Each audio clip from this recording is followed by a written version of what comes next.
Walaupun musim kemarau tahun ini masih berpotensi terjadinya hujan, namun Stasiun Klimatologi BMKG mengingatkan jika potensi karhutla masih terjadi di Sumsel saat musim kemarau.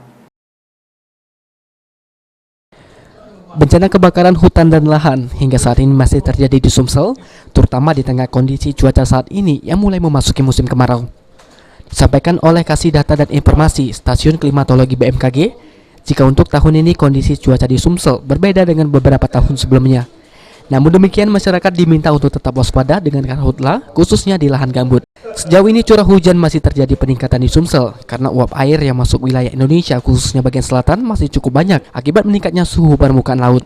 Sumatera Selatan, update terakhir di analisis bulan Mei curah hujan puasanya menunjukkan masih ada peningkatan karena uap air yang masuk ke wilayah Indonesia khususnya di Indonesia bagian selatan itu masih cukup banyak karena disebabkan meningkatnya suhu muka laut di perairan Indonesia dan di sebagian selatan Pulau Jawa.